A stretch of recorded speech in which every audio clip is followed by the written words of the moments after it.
Hi, my name is Nyree and I'm running an adoption support channel with tips and advice for adopters from anywhere, and I have 2 adopted sons and 5 birth children, and today we're going to talk about what happens when you look at a profile or you look at an information sheet on a child, a potential child for adoption, and it says on the information sheet possible development delay.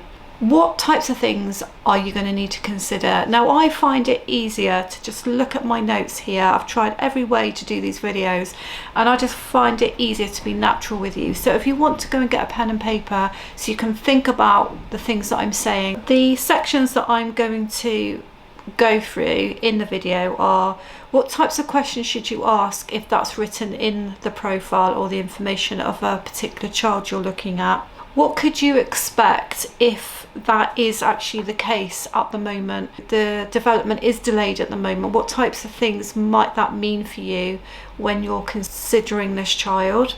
And what might the future hold for you? First of all, the questions that you may ask, which perhaps people may not want to answer for you, but I think if you're considering this child, you really need to ask the questions and you need to push hard for the answers, because the future of how you deal with things really depends on the answers that you get, and you need to know if you think you're capable of actually looking after this child or these children, if it's siblings.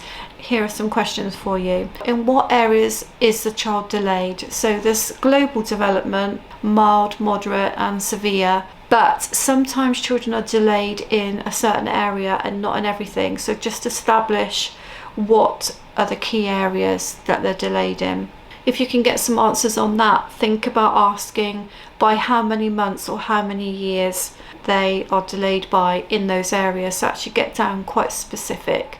So for example, if a child has speech and language delay but they don't have any physical delay, that's very different than if the child is delayed by 2 years in all areas. You may be able to push and ask what the possible delays could be down to. Now, they're always going to say, especially if you know the child's come from neglected or abused background, that might play a part in it. It will play a part in it. But if they are significantly delayed in more than one area, you would need to be asking what type of diagnosis could that potentially lead to later. You might not get any answers for that, but I think it's important that you broach it. You might ask what types of professionals are already involved, and if it is that they've been assessed of being behind in one or more area but there aren't any professionals involved, then you would challenge that and say, why aren't there any professionals involved, and can we start to get professionals involved, and try to trigger some thinking around whether the child needs to start some support now. Also, very importantly, what behaviours does this result in?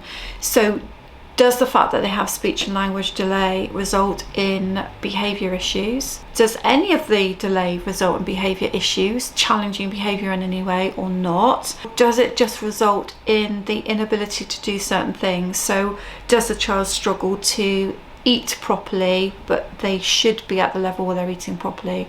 Are they struggling to balance properly, but they should be balancing properly at this age? So just really dig down about what behaviours are now presenting challenges, because in the information you're given, sometimes you will be given an outline of the obvious things that they're behind on, but you might not be given everything. If you are thinking that my videos might be useful to you, then please take the time to subscribe. Just hit the little square button in the corner of the video. Some of the things to expect then that could be delayed.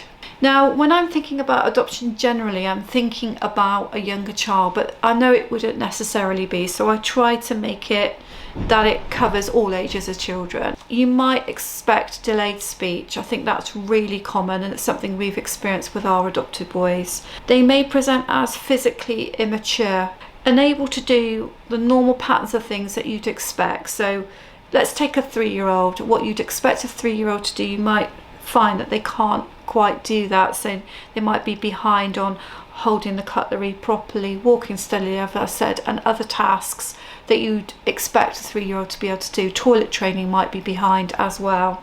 They may also find it quite difficult to follow instructions. So again, you may feel that you've made it quite obvious what they need to do, but they haven't followed that instruction. They've not really processed it or taken it in. You may also find that they are reticent for self-care.